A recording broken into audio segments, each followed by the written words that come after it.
Gênesis 22, por favor. Abra com o pastor ali em Gênesis, capítulo 22. Eu estou tentando me conter um pouco aqui na voz. Espero ficar assim até o final, fazendo um tratamento para a garganta, que a minha voz tem acabado muito rápido. E eu tenho sentido aqui uma bolinha aqui embaixo. Conto com as orações dos irmãos para isso em nome de Jesus, tá? Gênesis 22, por favor, queridos, abre ali. Gênesis é o primeiro livro da Bíblia, é bem fácil de encontrar, capítulo de número 22, por favor, queridos, abre ali. Eu creio que Deus vai abençoar muito a nossa vida com essa palavra, amém? Gênesis capítulo 22, todos acharam, queridos, amém? Glória a Deus. Gênesis 22 diz assim: passado algum tempo, Deus pôs Abraão à prova, dizendo-lhe: Abraão.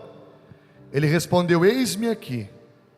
Então disse Deus: tome seu filho, seu único filho, Isaque, a quem você ama, e vá para a região de Moriá. Sacrifique-o ali como holocausto num dos montes que lhe indicarei. Olha para cá um instante, por favor. Gênesis capítulo 22 começa dizendo que Deus põe Abraão à prova. E uma coisa muito interessante é que em Gênesis capítulo 22, Abraão já tem alguns anos de caminhada com Deus. Abraão, ele é conhecido como nosso pai na fé, ou seja, um exemplo a ser seguido. E no capítulo 22, mais uma vez, o Senhor põe Abraão à prova. Mas eu quero lembrar você que no capítulo 12 de Gênesis, diz que Deus falou para Abraão sair da sua terra, da sua parentela, e ir para uma terra que Deus ainda iria mostrar para ele.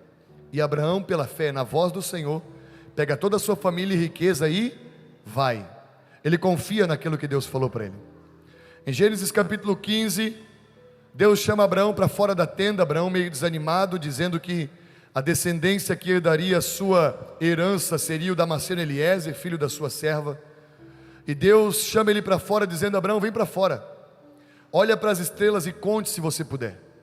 E Abraão não consegue contar as estrelas e confia na promessa de Deus, porque Deus fala para ele: assim como as estrelas do céu, assim será a tua descendência. E a Bíblia diz que Abraão creu em Deus, e isso lhe foi imputado como justiça, ou seja, como salvação. E no capítulo 22, Deus bota esse homem de fé à prova de novo. E uma coisa nós precisamos entender: se Deus nos conceder mais 30, 40, 50 anos de caminhada com Ele, nós seremos colocados à prova. E nós somos colocados à prova não porque Deus gosta de nos ver sofrer, mas porque Deus quer aprimorar a nossa fé. Deus quer aprimorar a nossa confiança. Tem pessoas aqui dentro que podem falar isso abertamente, que passaram por uma prova que aprimorou a sua fé, que fez com que a fé que antes estava um pouquinho apagada fosse reacendida, porque naquela prova ela pôde ver a mão de Deus. É aquilo que Jó falou quando passou por uma prova, quando passou pela provação. No capítulo 42, no final do seu livro, ele diz: Deus, antes eu te conhecia de ouvir falar, agora eu te conheço porque eu te vejo.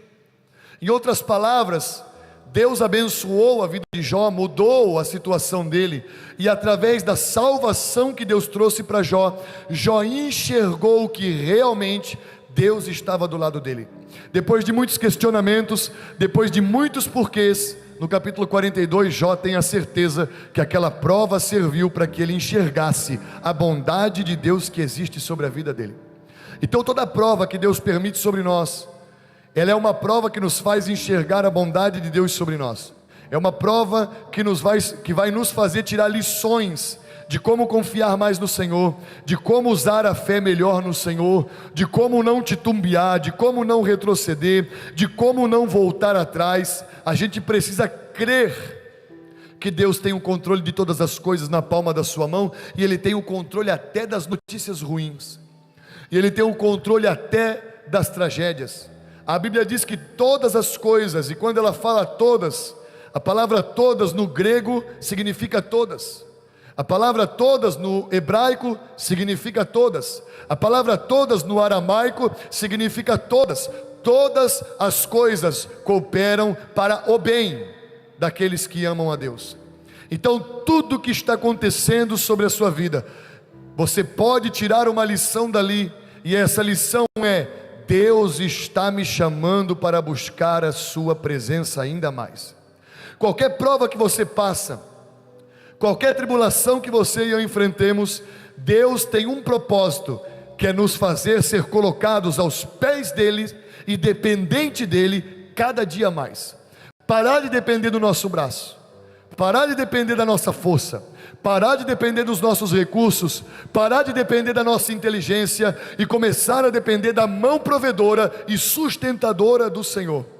Jeremias falou, se eu não me engano, no capítulo 13: o sábio não se glorie na sua sabedoria, o forte não se glorie na sua força, nem o rico na sua riqueza, mas quem se gloriar, glorie-se nisso, em me conhecer e saber que eu sou Deus. Salmo 46:10, o Senhor dá um recado para Israel dizendo: aquietai-vos e sabei que eu sou Deus. Isaías 41:10, o Senhor fala: por isso não temas, pois estou com você, não tenha medo, pois eu sou o seu Deus, eu o ajudarei, eu o segurarei com a minha mão direita vitoriosa. Isaías 49, versículo 16, o Senhor diz: pode uma mãe esquecer do filho que ainda mama? Todavia, se ela vier a se esquecer, eu não me esquecerei de ti, diz o Senhor. Eis que eu tenho o teu nome gravado na palma da minha mão. Malaquias capítulo 3 diz que o Senhor diante dele tem um memorial com aqueles que o amam. O Senhor não se esquece de nós, o Senhor não nos deixa ao léu, Ele não olha a nossa luta e senta para calcular se Ele pode ou não pode vencê-la por nós. Não, Ele já venceu todas as nossas batalhas, Ele já venceu todas as nossas lutas. João 16:33, Ele disse: no mundo vocês vão ter aflições, mas tende bom ânimo, eu venci o mundo. Ele venceu a morte, Ele venceu o inferno, carregou sobre Ele no madeiro as enfermidades, as iniquidades. O castigo que nos traz a paz estava sobre Ele, pelas suas pisaduras fomos sarados. Ele já é a nossa vitória. Nele nós somos mais do que vencedores. 1 Coríntios 15:58, eu estou citando isso aqui para você entender. 15:57, o apóstolo Paulo, falando da ressurreição, diz: graças, porém, a Deus, que nos dá a vitória por intermédio do nosso Senhor Jesus Cristo. Jesus é a nossa vitória. Então, em todas as provas que nós passarmos, em todas as provações que Deus nos colocar, nós precisamos ter isso em mente. Mas eu vou dizer algo para você, irmão: falar é fácil, fazer é outros 500. Falar para ter confiança, falar para confiar é muito bom, é muito proveitoso, porque você aguça a fé de alguém. Mas quando isso acontece com você e você é colocado à prova, é duro. No livro de Jó, se eu não me engano, no capítulo 8, eu não me recordo de cabeça, mas os 3 amigos de Jó vêm falar com ele para tentar animar Jó naquela provação, depois de ter perdido 10 filhos, casa, gado, servos, e está se coçando com um cavaco de telha por causa da lepra. Os amigos vêm conversar com Jó e eles dão uma repreensão para Jó, e eles falam assim: engraçado, Jó, sempre foste um pregador que trouxesse força para a mão daqueles que te ouviam, e levantavas eles com as suas palavras, e agora que a provação acontece com você, você está reclamando, você está querendo murmurar. Sabe o que Jó tinha? Humanidade. E quando a prova chega sobre a nossa vida, a primeira coisa que nós perguntamos para Deus é por quê? E sabe por que isso acontece? A nossa fé é abalada porque nós somos seres humanos e muitas vezes nos falta fé. Esses últimos dias eu fiquei pensando naquele povo que entregava o seu filho na arena para ser comido por leão por não negar a Cristo. E eu disse ao Senhor e confessei um pecado. Eu falei: Senhor, eu não conseguiria ser assim. Eu preciso de fé. Eu preciso de fé para olhar a minha filha e ter capacidade de dizer assim: eu não nego a Cristo, pode levar ela e colocar na boca do leão, porque eu sei para onde ela vai. Eles eram homens de fé. Abraão é o pai da fé. Eu só sou o Guilherme, ser humano falho, que precisa buscar o Senhor, que precisa se dobrar diante da sua palavra. ler mais a Bíblia, jejuar mais, orar mais, ao ponto de chegar na estatura desses homens e dizer: aconteça o que acontecer, o Senhor sempre vai ser o meu Deus. E eu digo para você, irmãos, que o que Deus espera de nós é exatamente isso: sinceridade. Porque Deus, Ele resiste ao soberbo. E se você não confessa a Ele uma fraqueza numa determinada área, Ele não mexe, porque o nosso Deus, Ele não arromba a porta, Ele entra porque Ele bate, e Ele espera você abrir. Ele vai entrar se você abrir a porta do medo, se você abrir a porta da falta de fé, se você abrir a porta da falta de perdão, se você abrir a porta da falta de ousadia e de coragem. Mas você precisa abrir a porta, e abrir a porta significa confessar ao Senhor essa fraqueza, e dizer para Ele que você não consegue, e dizer para Ele que você não tem capacidade, e dizer para Ele que você não pode, e dizer para Ele que você não é um ser humano que tem total capacidade de olhar na cara de alguém e dizer: pode pegar o meu filho, pode botar arma na minha cabeça, pode tirar a minha vida, mas eu não nego o meu Senhor que me resgatou das trevas. Muitos de nós, 99 eu acho por cento de nós que estamos nesse lugar, se fôssemos prensados contra a parede e pedíssemos para negarmos a fé, ou nos matariam, 99% talvez negaria a fé. E nós precisamos bater no peito e dizer: é verdade, eu sou um desse. É verdade, eu sou uma dessa. Para você entender o porquê que eu estou falando isso, domingo passado pela manhã, nós viemos aqui, eu ministrei a palavra, um culto muito abençoado. E eu tinha prometido para minha filha na sexta-feira, eu disse: filha, domingo à tarde, o pai não vai no culto da noite, e nós vamos no shopping. Ela ficou doida. Vamos, né? Ela, irmão, não promete nada para a criança. Um conselho que eu dou para você: quando chegar o dia, você fala. A hora que você vai dar banho nela para botar a roupa, você diz: não, nós vamos no shopping. Não promete, irmão. Ela não dormiu. Ela ia dormir dizendo: nós vamos no shopping. Eu disse: vamos. Ela acordava: nós vamos no shopping? Vamos. Nós vamos no shopping. 480 vezes eu escutei, mais ou menos: nós vamos no shopping. Eu toda a vida: vamos. Chegou domingo de manhã, preguei aqui, fomos para casa, almoçamos em casa, conversamos um pouco na mesa, estava tudo bênção. A gente estava ali conversando, dando risada, dialogando, falando das coisas, fazendo planos para casa. E aí a minha esposa foi lavar a louça, a gente terminou de lavar a louça, secar. Ela falou assim: agora eu vou passar um paninho na casa antes da gente ir para o shopping. Eu falei, aí o sonequinho aqui falou assim: então quando estás passando pano, eu vou dormir um soninho. Eu fui deitar. E a minha filha tem agora a companhia dos amiguinhos da rua. Eu moro no Morro do Bela Vista. Alguém conhece o Morro dos Neves? Morro da Antena, eles chamam Morro da Antena. Eu moro lá. Na última casa, a minha casa, depois da minha casa tem mais 3 e termina a rua. É lá onde é que é a antena, é no alto mesmo. E a minha filha tem uns amiguinhos da frente da casa ali, estava brincando. E ela já faz tempo que brinca com aqueles amigos. E eles descem de bicicleta aquele morro, mas eles descem voando. Dá 40, 45, 50 km por hora, eles descem voando aquele morro. E a minha filha falava assim: pai, posso descer também? Eu sempre falava para ela: filha, não faz isso. Você no plano, se embabaca um pouco, não sabe andar muito bem de bicicleta, não faz isso. E naquele dia, ela foi brincar, eu dormindo, a minha esposa, irmão, eu lembro da cena, me corta o coração. Eu preciso ser tratado com isso ainda. E eu dormindo, a minha esposa terminando de passar pano na casa, de repente vem uma criança gritando: tia, tia. Quando a minha esposa vai ver a minha filha, ela começa a gritar: Guilherme, pelo amor de Deus, a Mariana está sangrando. Desesperadamente, eu pensei que ela tinha sido picada por uma cobra, porque a minha casa atrás é mato e na frente tem um terreno baldio que está cheio de mato, e já foi encontrado algumas cobras lá. Irmãos, quando eu levanto e eu olho pela porta de vidro, eu vejo uma cena de terror.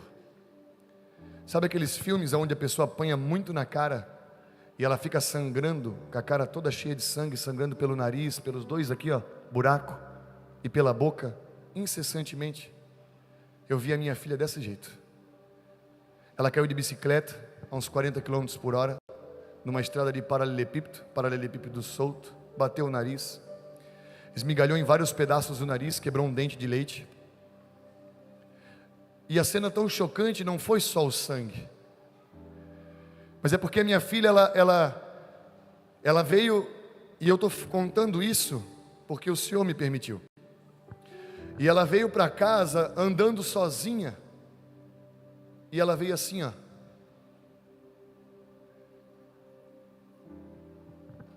Ela ficou alucinada por causa da dor. Eu desesperado, peguei uma toalha, botei aqui nela. Ela fazia assim porque ela não sabia o que estava fazendo. Eu falava, filha, minha filha tem 7 anos. Eu, filha, pelo amor de Deus, não faz isso. De repente ela sabia o que estava acontecendo. Ela gritava de dor, desesperada. E aí ela gritava, de repente ela... alucinada. Eu peguei ela, botei no carro, levei para o hospital, desesperado. Já foi para a sala vermelha, graças a Deus. Os médicos já cuidaram dela. Mas havia a possibilidade dela ter traumatismo craniano e dano cerebral. E eu vim do Santo Antônio para casa, sozinho de carro, a minha esposa ficou lá. E eu dentro do carro, antes tentei manter a calma, a serenidade. Dentro do carro, eu falando com Deus, já chorando e gritando, eu digo, se eu posso dizer que eu briguei com Deus, mas eu um pouco briguei com Deus. Na minha insignificância eu briguei com Deus. Eu falei, Deus, eu hoje vejo que eu não sou como aqueles homens de fé. Naquele hospital está toda a riqueza da minha vida. Não me tira ela, Senhor. Se o Senhor me tirar ela, o Senhor vai me tirar também de vida. A minha vida acaba. Se o Senhor não tirar ela daquele lugar, a minha vida acaba. E eu comecei a reclamar, comecei a lutar com Deus, comecei a batalhar naquela situação. Eu comecei a batalhar, a perguntar, por que, Senhor? Por quê? Se o Senhor tirar minha filha de mim, eu não serei alguém qualquer, eu não sei o que vai ser da minha vida, porque ela é a minha riqueza. Eu confesso ao Senhor que ela é a minha riqueza, ela é tudo que eu tenho, Senhor. Eu me movo por causa dela. E aí vão fazer a tomografia. Vem a tomografia, a médica chega na frente da minha mulher, respira fundo, a minha mulher se desespera. Aí ela diz assim, calma querida, eu respirei fundo porque eu tinha medo da tua filha estar com traumatismo craniano, dano cerebral, mas eu quero dizer para você que ela só quebrou o nariz.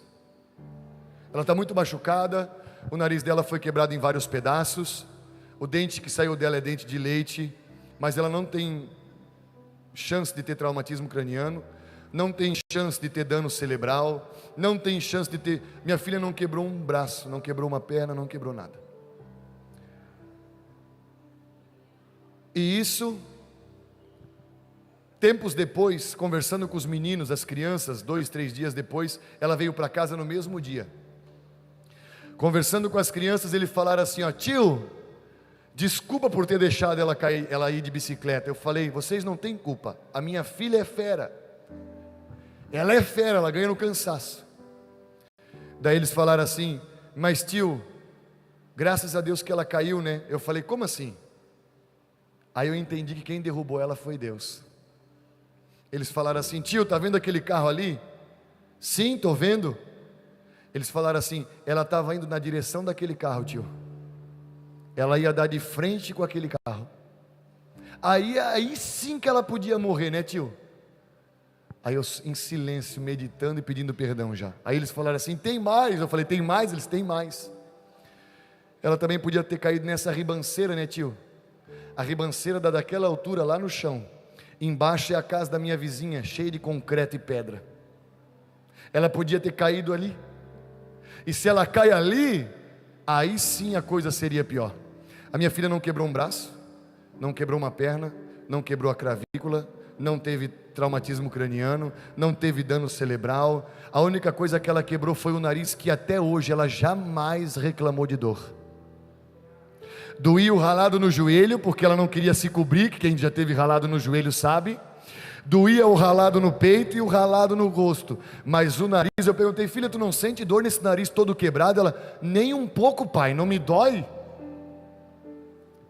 E ali eu fui obrigado a me dobrar diante do Senhor e pedir perdão para Ele, porque eu briguei com Ele, Eu perguntei o porquê para ele, e hoje eu vejo que ele guardou a minha família. Hoje eu vejo que ele guardou a minha vida. Hoje eu vejo que ele guardou a minha caminhada. Aquilo ali que aconteceu foi para Deus me ensinar a confiar nele. E quantas provas nós passamos e Deus nos ensina a confiar nele. Às vezes a comida acaba e Deus nos ensina a confiar nele, trazendo alguém para suprir a tua necessidade. Às vezes o médico desengana e Deus nos ensina a confiar nele quando você vai fazer o segundo exame e sai de lá curada. Às vezes Deus nos ensina quando o pneu de um carro na hora do atraso fura e você entende que lá na frente aconteceu um acidente, e esse acidente era para acontecer quase que no exato momento que você iria passar por aquele lugar. Uma coisa é certa, seja pela prova, tragédia ou dificuldade, Deus sempre tem cuidado de nós. Deus cuida de você, Deus cuida da tua casa, Deus cuida da tua família, Deus cuida de tudo.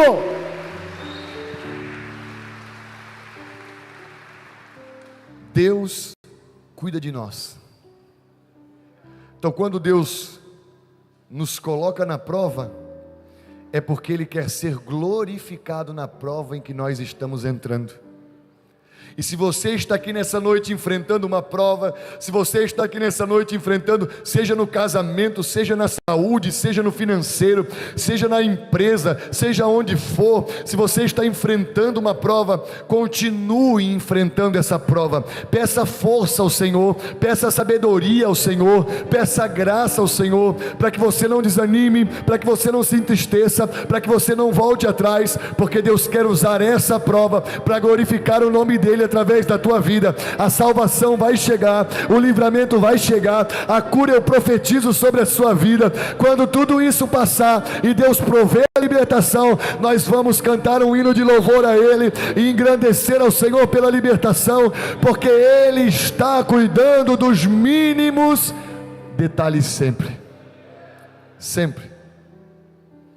E hoje, pensando naquilo, nessa cena que dói o meu coração, eu fico pensando Deus, irmãos. Eu fico pensando Deus. Quando olhou Cristo apanhando pelos malfeitores, a minha filha sangrou o rosto. Os estudiosos dizem que as costas de Jesus estavam abertas e conseguia-se ver os órgãos internos de tanto que ele apanhou. E Deus é um pai que tem sentimento. Ele se entristece, Ele ama, sente ciúme através do Espírito Santo. Ele é um perfeito pai. E eu fico pensando no momento em que Cristo apanhava, sendo chicoteado, sendo zombado. Irmão, em nome de Jesus, se alguém fazer alguma coisa para minha filha, eu não sei o que eu sou capaz de fazer. O Senhor permitiu que o seu filho fosse moído.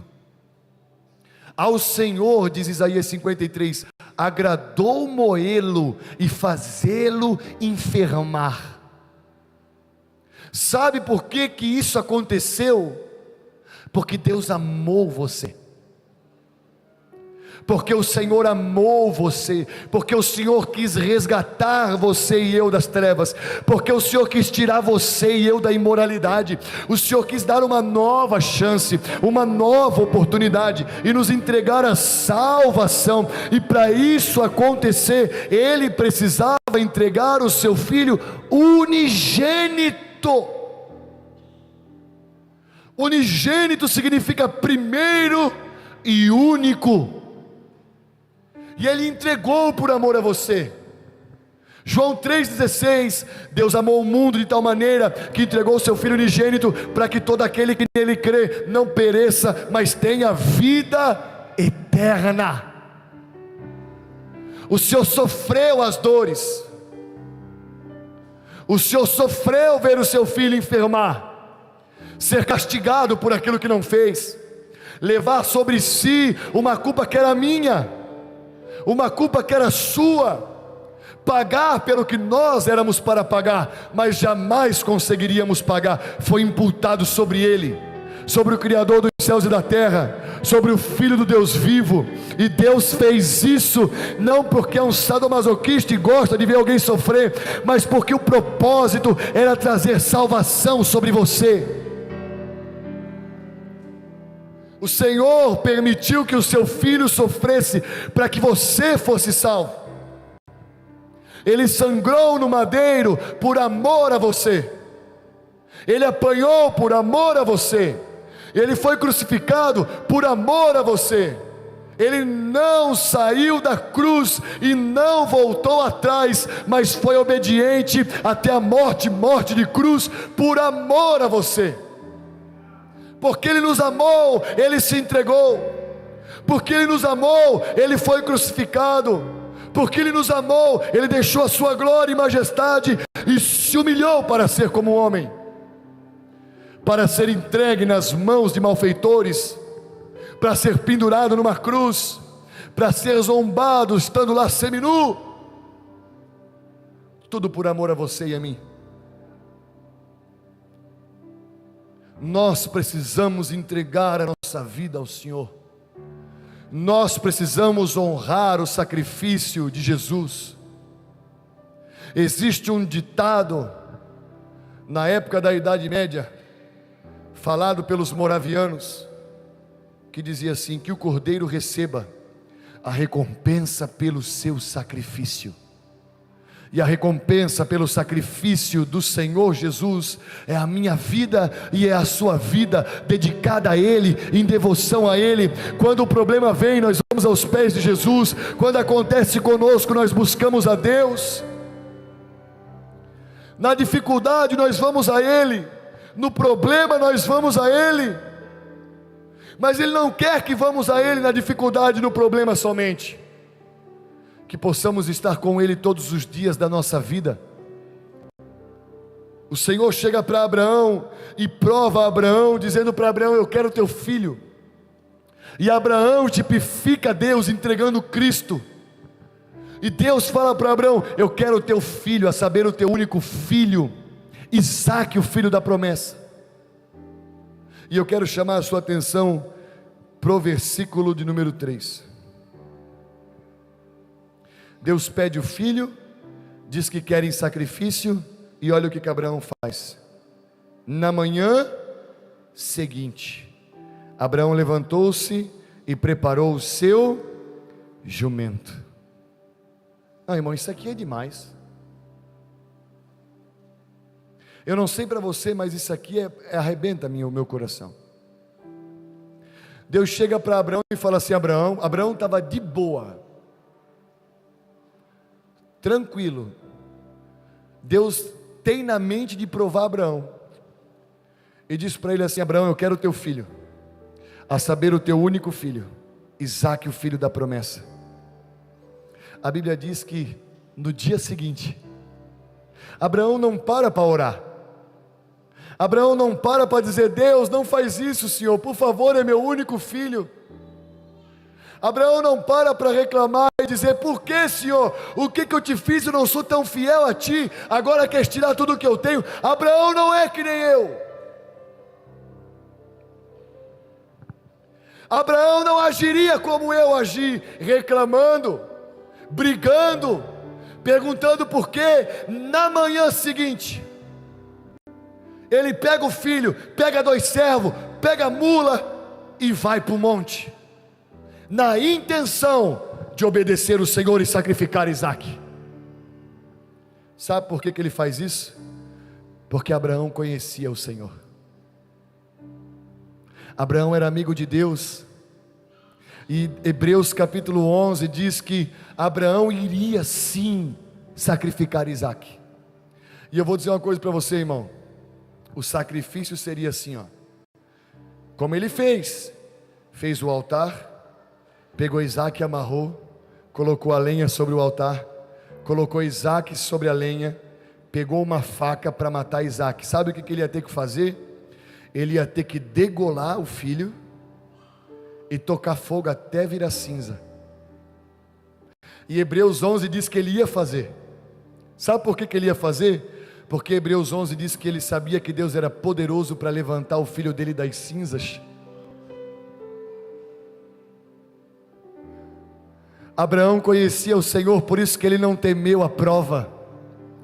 Abraão conhecia o Senhor, por isso que ele não temeu entregar o seu filho. Eu conheço homens e mulheres de Deus que estão sentados aqui, que tiveram que enterrar o seu filho, e o ditado dessas pessoas que têm mais fé do que eu não é: por que Deus fez isso? Não, eles erguem a voz e dizem assim: eu entreguei o meu filho ao Senhor, eu entreguei a minha filha ao Senhor. No dia em que ele voltar, ele ressuscitará das cinzas, ela ressuscitará das cinzas, para ter um corpo incorruptível. Irmão, eu não sei você, mas eu preciso alcançar uma fé como essa, de o problema chegar e eu dizer: sim, Senhor, eu confio que o Senhor tem o controle de todas as coisas. Eu preciso alcançar uma fé como essa. Quando eles estão subindo o monte, Isaac, depois, irmão, imagina aqui, Isaac não era uma criança, tá? Isaac era um adolescente, tinha de 12 a 14 anos. Tu imagina, tu tá andando com um adolescente, ele nem sabe o que vai acontecer, e vocês estão caminhando 3 dias, o adolescente tá massa, ele acha que vão sacrificar um cordeiro ao Senhor, nem sabe que o sacrifício é ele.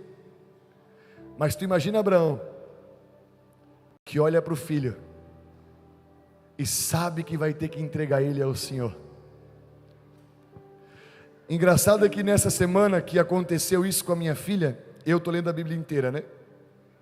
E eu cheguei no livro de 1 Samuel, e no capítulo 1 vai falar a respeito de Ana, que não podia ter filho, mas orou ao Senhor pedindo um filho. E ela disse ao Senhor: se o Senhor me der um filho, eu entrego e dedico ele ao Senhor todos os dias da sua vida. E Deus concede um filho para ela. Ela não podia ter filho, Deus concedeu o filho. Agora ela tinha um papel a fazer: entregar de volta ao Senhor. Entregar de volta era deixar ele em Gaspar, estando morando em Joinville, e visitar ele uma vez por ano, e olhe lá, bebê. Aí no ano seguinte, Eucana, seu esposo, vai para o templo para adorar o Senhor e diz: vai levar um menino?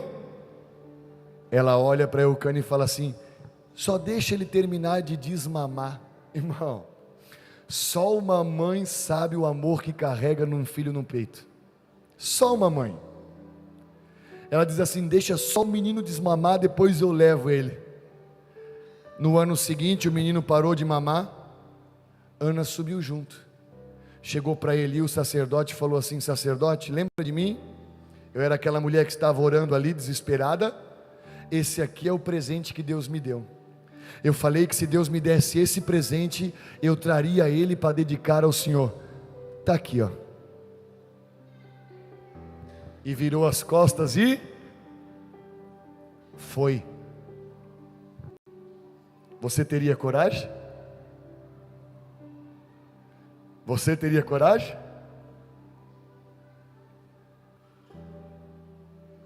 Preciso de fé. Mas nós precisamos dedicar os nossos filhos ao Senhor e entender que eles não são nossos, que eles são de Deus. Deus jamais queria um sacrifício humano, até porque Ele não suporta isso.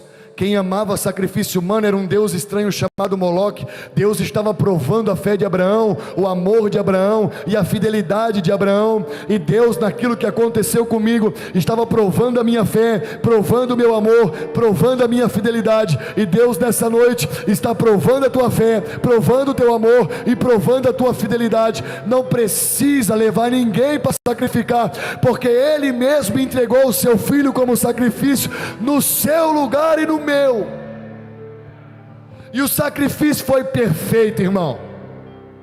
O sangue é perfeito, Ele nos remiu, Ele nos lavou, Ele nos purificou, Ele nos libertou do império das trevas, arrebentou corrente, quebrou cadeia, limpou pecado, afastou Satanás, arrancou as trevas e nos deu a luz. O sacrifício de Cristo é perfeito. Deus entregou o seu filho por pessoas que não merecem, como eu e você.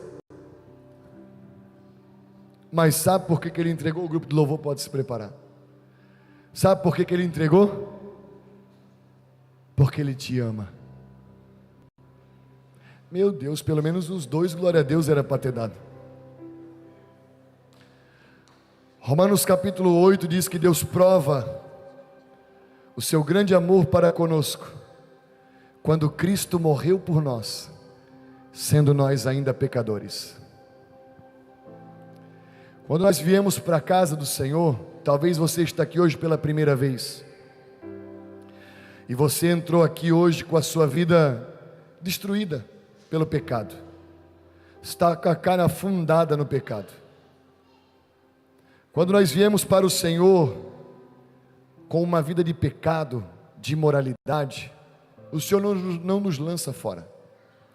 O Senhor não olha a nossa sujeira, bota a mão na frente e diz que não somos dignos de ir até Ele. Muito pelo contrário. Quando você e eu entramos na presença de Deus, nós não tínhamos nada para oferecer ao Senhor, a não ser a nossa sujeira, a não ser a nossa iniquidade, a não ser os nossos pecados. E Deus nos amou, Deus nos perdoou, Deus nos abraçou, Deus nos purificou, Deus nos limpou, Deus nos sarou, Deus mudou a nossa vida, nos livrou do pecado, nos tirou daquela vergonha, e hoje vivemos o que vivemos, porque quando entramos todo sujo, Ele nos amou.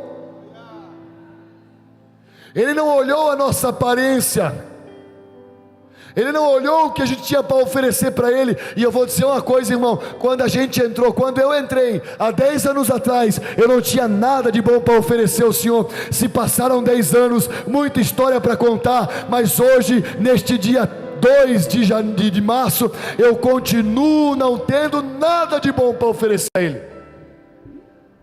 E vai se passar 20 anos, 30 anos, eu vou me apresentar a Ele, sem ter nada de bom para oferecer a Ele. E Ele não está olhando o que eu tenho para oferecer de bom. O melhor Ele ofereceu para mim. Eu não tenho nada que possa chegar para Ele e falar assim: ó Deus, eu sou tão bom o suficiente, que eu tenho esse currículo aqui para te apresentar. Agora Ele diz para mim: se você precisa de uma mudança, se você está envergonhado, se o mundo está detonando a tua mente, o teu coração, e o pecado está comendo você pela perna, eu entreguei alguém na cruz, por amor a você, que pode hoje purificar você desse pecado, que pode levantar você, que pode limpar você, que pode mudar a tua história, que pode transformar a tua vergonha em graça, que pode livrar o teu rosto do vexame e colocar luz nesse olhar, que pode levantar você do lamaçal, que pode tirar você do monturo e o fazer assentar-se com os príncipes da terra. Nós não amamos a Ele. Nós não amamos a Ele porque nós temos alguma coisa para oferecer e Ele nos aceitou. Nós amamos a Ele porque Ele nos amou primeiro. Você consegue entender que Jesus pegou o filho dele e morreu, esse filho dele morreu por amor a você? Você consegue entender que Romanos diz assim, que pode até ser que por alguém bom alguém se anime a morrer, mas Deus prova o seu grande amor para conosco quando Cristo morreu por nós, quando ainda éramos pecadores. Eu vou dizer uma coisa para você, irmão: ninguém vai morar no céu porque foi perfeito na terra. O céu não foi feito para pessoas perfeitas.